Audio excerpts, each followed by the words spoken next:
Bienvenidos a un nuevo Ágora Live. Los temas que hemos estado viendo últimamente se han abordado de distintas aristas. Algunas parten desde una mirada más jurídica, más filosófica, más constitucional, pero también no podemos dejar de lado la parte económica, que es una parte muy importante para poder entender todos los fenómenos que están ocurriendo ahora, para poder entender bien la contingencia. Y para ello tenemos a una persona que está muy presente en medios de comunicaciones, es un columnista, un experto y estudioso de estos temas, Alejandro Alarcón, que también a su vez es un economista de la Universidad de Chile, tiene estudios de doctorado en la Universidad de Rochester, en Estados Unidos, es profesor también de su alma mater, Universidad de Chile, gran universidad por cierto, tiene una amplia experiencia en el mundo de la banca y mercado de capitales, y entre muchas otras actividades ha sido consultor y director de empresas también. Entonces, darte la bienvenida, Alejandro, y me gustaría partir preguntándote para nuestro público sobre la importancia de tener un banco central autónomo y que ello también sea resguardado. En esta misma línea, en el fondo, me gustaría preguntarte sobre qué ocurre cuando los bancos centrales pierden esta calidad y son los políticos quienes manejan la política monetaria y por cierto, la estabilidad financiera. Si nos puedes dar tu opinión sobre ese punto. Bueno, muchas gracias por la presentación. Los bancos centrales autónomos son un instrumento que se ha extendido en el mundo desarrollado. Y se llaman bancos centrales autónomos porque son autónomos del poder político, eso es básicamente. Porque las historias explican muy bien las reformas y los cambios que hay en los países. Acá una historia lamentable, porque a principios de los años 70 se desarrolló una hiperinflación y después que se fue esto mitigando y arreglando hasta llegar a niveles inflacionarios razonables, las autoridades decidieron que era muy importante tener un esquema de banco central autónomo y eso significa que esto lo dirige un consejo o un directorio independiente que no recibe órdenes del poder político de turno, no, del ejecutivo, para ser muy práctico. Yo cuando estaba con mis alumnos en clase explicándole, porque esto es una materia central y se ha escrito mucho, hay un paper que es clave, que se llama El rol de la política monetaria o algo así, que fue recientemente actualizado con un comentario del expresidente del Banco Central, José Gregorio, que deberían leer todas las generaciones de estudiantes. Ahí se explica con bastante detalle cuál es el impacto de tener un Banco Central independiente. Y el primer impacto es que le garantiza a los agentes económicos y particularmente a la gente que la inflación va a estar bajo control. Y es muy importante porque si hay un impuesto regresivo en la sociedad, es el impuesto de inflación, eso quiere decir que lo pagan los más pobres. Y aquellos países que no tienen un banco central independiente están en estos momentos provocando ese tipo de efectos. Los ejemplos más notables en Latinoamérica son desde luego Venezuela, que tiene una hiperinflación, y Argentina en estos momentos también, que se une al fenómeno de un banco central independiente, una parte muy importante que es la estabilidad del sistema financiero.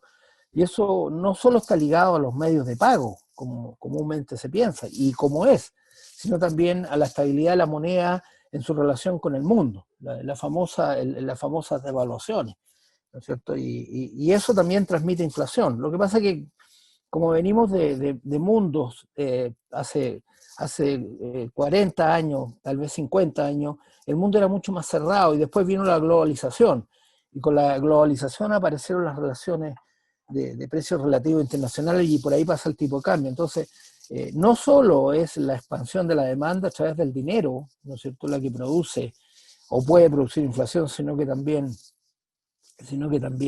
es la trayectoria del tipo de cambio, que produce un enorme impacto sobre la trayectoria de los precios. Y ahí llegamos en Chile, por ejemplo, en ese un rango meta. El Banco Central tiene la obligación constitucional de conducir la política monetaria de tal manera que la trayectoria de la inflación en el futuro, en el mediano plazo, o sea, solo Dios sabe la inflación para los que creen en Dios, y para los que no, le pedirán a otras divinidades que les digan, porque es inflación esperada, no sabemos. no sabemos, y por lo tanto, claramente es una responsabilidad muy importante. Bueno, y yéndonos un poco por una línea distinta, ¿por qué crees tú que el modelo, o sea, no sé si lo crees, pero me imagino que sí, ¿por qué crees que el modelo de libertad económica debería mantenerse? O sea, ya sea gane el rechazo, el apruebo, y, y si crees que se debería seguir profundizando en él como para poder seguir desarrollándonos como nación, y si esto también podría impactar en las libertades de las personas. O sea, también quizás meter dentro de esta respuesta el tema de la propiedad privada, qué tan importante es. Bueno, el objetivo último de los que están en el poder y las instituciones es producir el mayor bienestar posible dentro de los requerimientos, y los que somos economistas sabemos que es muy importante no solo considerar los objetivos de la política económica, lo que queremos alcanzar, sino también las restricciones.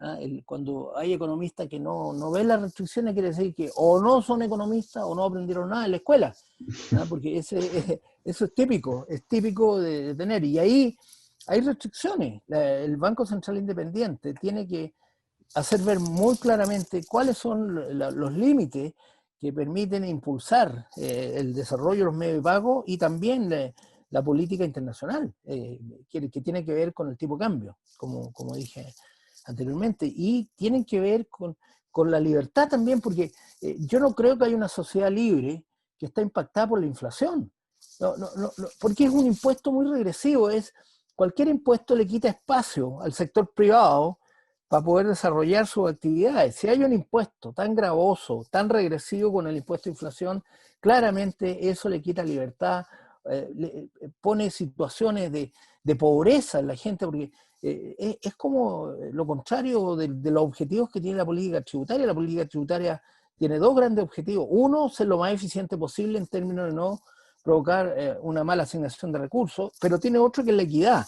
Entonces, cuando hay impuestos, y en particular el impuesto a inflación, es un impuesto altamente inequitativo, o sea, no solo le quita libertad a la gente, sino que daña a los más pobres. Entonces, ese es un principio básico por el cual muchos países utilizan esta entidad, Banco Central Independiente. Y además, y muy importante porque normalmente cuando está atado a algún tipo al poder político, si esta instancia la conectamos con el poder político, lo que ocurre es que el Banco Central empieza a financiar al fisco. Eso es lo que se quiere evitar.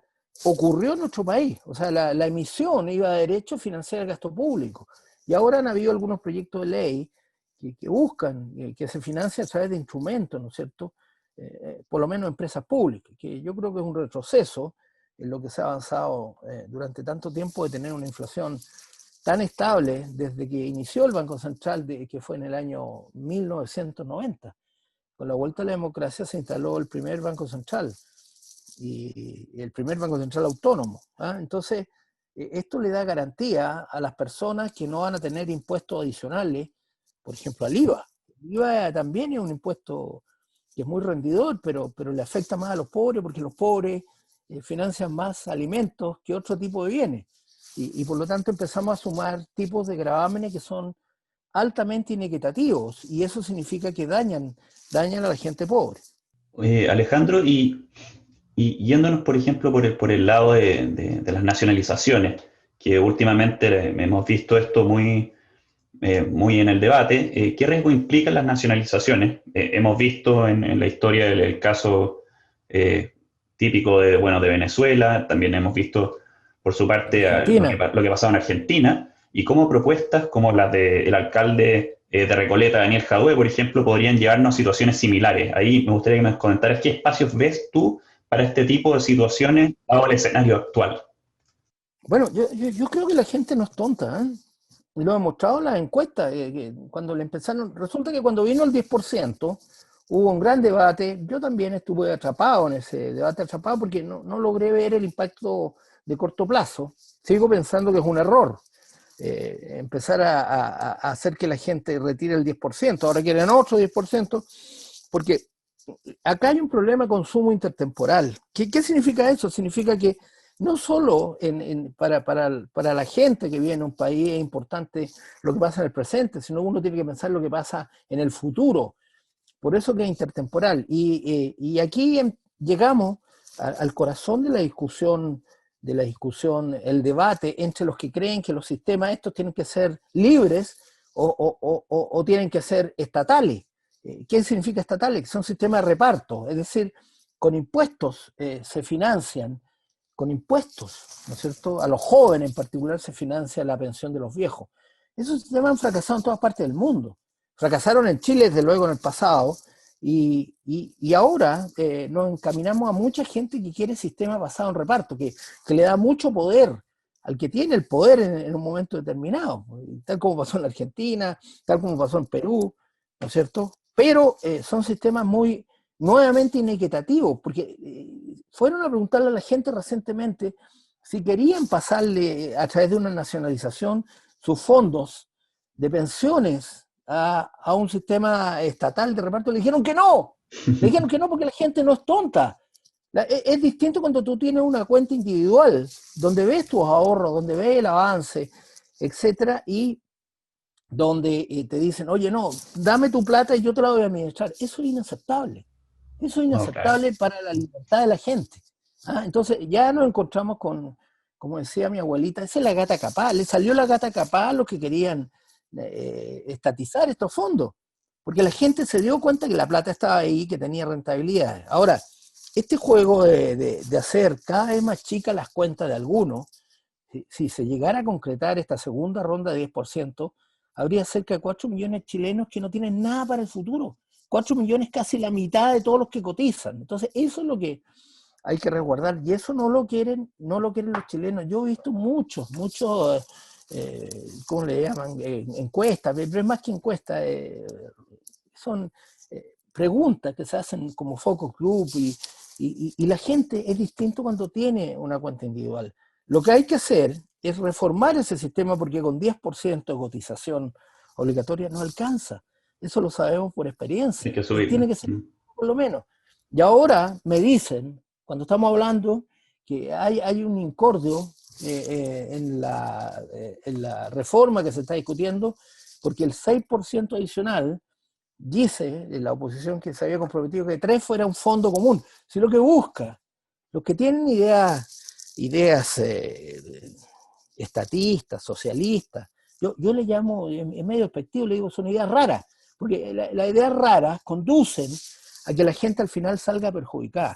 Entonces, la discusión está ahí, y lo que quiere en estos momentos el gobierno, que está impulsando la reforma, que se va a discutir hoy día se está discutiendo, que tiene un objetivo muy claro: mejorar las pensiones. Con 10% no mejoran.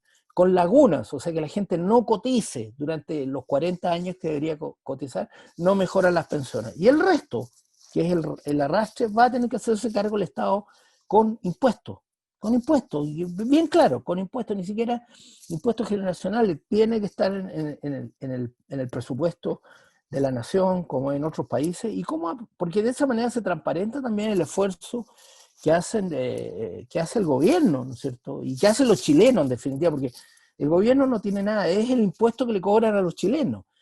Entonces, ese es el punto de fondo, y por lo tanto al final te quedas con dos sistemas.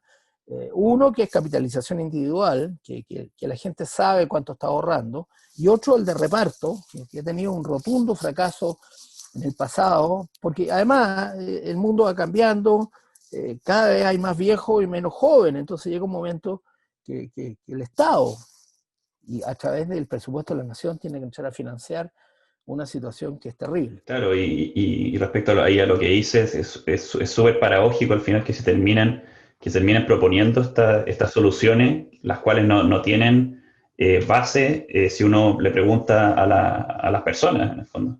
O sea, no tiene racionalidad económica ni financiera. Pero si uno se pone extraordinariamente cínico, y no quiero ser tan cínico, pero detrás hay una explicación que es poder. El dinero en poder del Estado es poder. Los recursos en poder del Estado es poder. O sea, el Estado lo utiliza igual. Entonces ahí se produce una situación terrible, que es que el Estado tiene poder sobre tu vida futura y nada menos cuando eres viejo, ¿ah? O sea, que eres más débil, porque así es la historia y la biología. Entonces, yo creo que ese es el problema, que los sistemas de reparto son utilizados por el poder de turno, y eso me parece horroroso a mí. Yo siempre he creído que la gente tiene que decidir su futuro, si hay que ayudarle, se le ayudará, pero vean la reacción de la gente cuando se enteró que la plata estaba, que se la entregaron, que hubo una cantidad impresionante de millones de dólares que fueron pagados, se dieron cuenta que la plata existe, pero no existe de la nada, existe y fue extraída de sus cuentas individuales. Claro. Entonces, no hay nadie que sea tan torpe para no darse cuenta que esa plata no proviene del Estado, proviene de su propia cuenta, pero tiene la trampa de que no has solucionado el problema del futuro y que el consumo intertemporal, de acuerdo a todas las teorías modernas, las primeras ideas las lanzó el gran profesor Paul Samuelson, pero también Friedman tuvo una participación extraordinaria en entender que el consumo era lo más estable que buscaba la gente en el tiempo, y por eso para que la maximización de utilidad intertemporal funcionara, que eso en términos técnicos, ¿no es cierto?, teníamos un consumo estable a través del tiempo, incluyendo cuando somos viejos y nos vamos a la jubilación. Bueno, y yendo un poquito a un tema que es súper importante también, que tiene relación con, bueno, en parte con las proyecciones que tú haces de cómo se viene la economía, ya sea, bueno, primero, cómo se viene de aquí a 1 año, a 5 años. Me gustaría tener un poco tu visión con respecto a eso. Bueno, en primer lugar, hay que decir que la economía desde hace varios años está creciendo muy poco en Chile, ¿ah? Y incluso con tasas de inversión negativas. Durante toda la administración de la presidenta Bachelet, eh, estos son números, como dijo alguien muy bien, uno puede discrepar en ideas, pero no puede discrepar en números. O sea, la tasa, la trayectoria de la inversión fue negativa y por lo tanto la tasa de crecimiento fue muy baja. Pero lo que realmente importante y está detrás de tu pregunta es cómo es el producto tendencial del país. Entonces, yo he calculado el producto tendencial desde lo que lo inventó el presidente Lago, porque aquí hay que decirlo. El producto tendencial lo inventó el presidente Lago y el que lo implementó fue el ex ministro de Hacienda, Nicolás Izaguirre. Esa es la verdad. ¿Y qué dice el producto tendencial? Es la capacidad que tiene la economía para crecer en el mediano plazo, y para eso tenemos que observar cómo fluye el capital, cómo fluye el mercado del trabajo y cómo fluye la productividad total de factores. Si todos esos factores que estoy nombrando fluyen muy poquito o bajo, tenemos un producto tendencial bajo. Acabo de participar en el cálculo del producto tendencial. Es como ya 20 años, es muy viejo.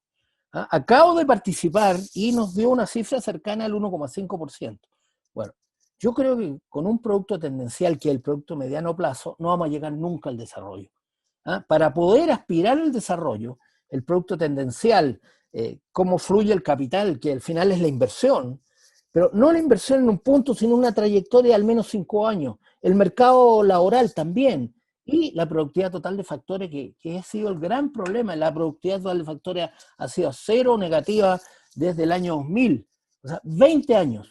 Y si no cambiamos eso, si no proveemos las condiciones para que eso mejore, vamos a seguir en una trayectoria de mediano plazo. Esa es la diferencia del producto tendencial con el PIB de cada periodo. El PIB de cada periodo, su evolución corresponde a lo que se llama el ciclo económico. Eso es lo que aprenden los niños, desde chicos en la escuela de economía, y el producto tendencial es una tendencia de mediano plazo. Lo que sabemos en estos momentos, y 14 economistas calculamos hace pocos días eso, bueno, hemos calculado mucho últimamente, debido a las distintas situaciones que ocurrieron, desde la violencia que trajo el último trimestre de la economía, que provocó un impacto, hasta ahora la pandemia. Por lo tanto, lo que tenemos que despejar es cómo logramos que el producto tendencial de esta economía empiece a empecinarse, empiece a acercarse a cifras cercanas al 4%. De lo contrario, no va a haber crecimiento de mediano plazo y no va a haber desarrollo, que es lo que hay detrás de toda esta discusión. Oye, Alejandro, y en este sentido, bueno, me gustaría profundizar un poquito más en el tema de cómo crees tú que una eventual nueva constitución o mantenerla y conjugar eso también con el tema de la violencia y la pandemia. O sea, cómo estos distintos escenarios en el fondo afectan a este cálculo también y cómo esto nos va a impactar a nosotros los chilenos en palabras súper simples, para que se entienda bien ahí en la casa. No, a mí me ha extrañado de sobremanera. Yo, primera vez que voy a decir algo sobre los efectos, primera vez voy a decirlo, se va a tener la primicia ustedes, y después yo voy a tener los chimbazos que me mandan por el tweet, pero no me importa.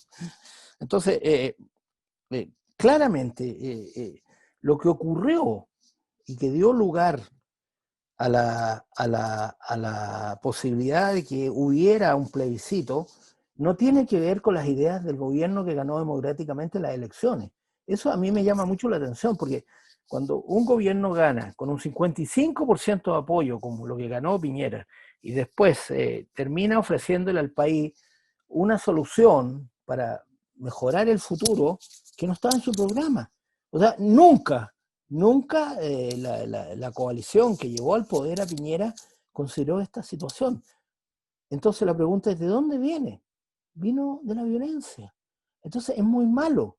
Sí, hoy día en la mañana escuchaba al presidente del Partido Socialista decir, no, es la manifestación del pueblo que pidió que hubiera una nueva constitución, un cambio constitucional. No, no, esta cuestión empezó con la violencia en las calles, con las cientos de miles de pymes quemadas, con el temor. Así no se construye. Porque el argumento de que la constitución anterior había sido hecha en dictadura y que después sufrió, alguien contó el número de cambios que había sufrido, incluso Ricardo Lagos firmó una constitución nueva. Entonces aquí el argumento va a ser el mismo cuando vengan los años. Porque la gente se da cuenta cuando vienen los efectos. Y yo creo que esto está provocando una cuota de incertidumbre muy alta. Y la incertidumbre en economía tiene un efecto. Y ese efecto es sobre una variable clave en este país, que es la inversión. Lo que empezó a pasar en Chile fue la falta de inversión hace algunos años, que no se recuperó un poquitito el primer año de Piñera y después caímos en lo mismo. Y ahora yo, no solo porque lo he medido los últimos 25 años, veo que las trayectorias de inversión son muy bajas y que no van a permitir tener un crecimiento sostenido, tal como te decía anteriormente por el producto tendencial. Si hay una regularidad que yo he visto en 20 años que he calculado el producto tendencial, que cuando la inversión se viene abajo, el producto tendencial, que es el producto de mediano plazo, también se viene abajo.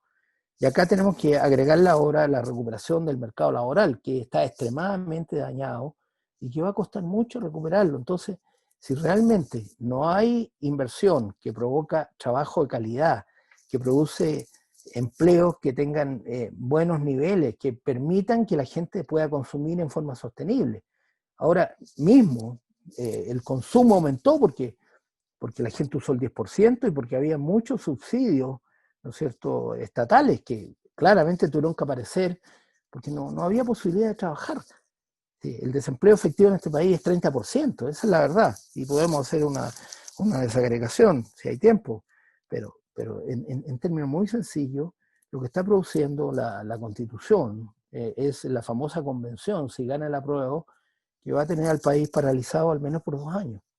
Y en ese sentido, solamente por curiosidad, y el tema de la inversión extranjera, por ejemplo, ¿cómo ves tú que se ve afectada? Porque ahí la incertidumbre juega un rol fundamental también. Entonces, me gustaría tener ahí tu opinión. Es una pregunta fundamental porque tiene que ver con el ahorro del país. Porque, como aprendimos en la escuela, el ahorro para financiar la inversión viene de 3 fuentes y no hay más. Está el ahorro privado, que en Chile es muy chiquitito y es ayudado fundamentalmente por el ahorro obligado de la AFP, que son fuentes de ahorro. Es muy pequeñito. Después está el ahorro del gobierno. No existe. No hay ahorro del gobierno, hay desahorro del gobierno, porque tenemos déficit y mercado en trayectorias del futuro. Y el otro es el ahorro externo. ¿Qué es el ahorro externo?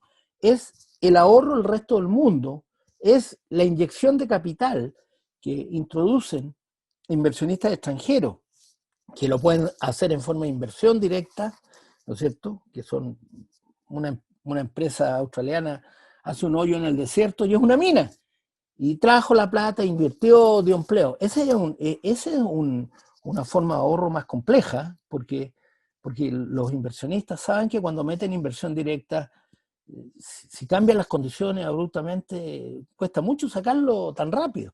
Distinto a los flujos de capitales que vienen, por ejemplo, a través de la compra de bonos, a través de la inyección de acciones, etcétera, etcétera. O sea, el ahorro externo es muy importante para un país como Chile, que se llama un país emergente, que es un nombre bastante especial, porque cuando yo empecé a estudiar economía, le decían los países pobres, ahora le dicen país emergente, entonces suena como más bonita, es una...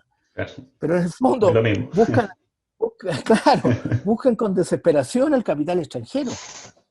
Entonces yo veo que si hay incertidumbre, el capital extranjero va a tener más cuidado en venir al país, y ahí es clave lo que digan una agencia, que son como los malos, son las agencias clasificadoras, que le ponen notas los países, y yo creo que nosotros vamos a sufrir un downgrade el próximo año, nos van a bajar la nota, y eso va a hacer tener menos acceso al capital, por un lado, y por otro lado, que nos van a cobrar tasas de interés más altas en un mundo que tiene las tasas de interés bajas por lo menos 2 años más, o sea, de acuerdo a lo que ha dicho Jay Powell, que es el presidente de la Reserva Federal de los Estados Unidos, que Estados Unidos es el país que más nos presta recursos, más que Europa.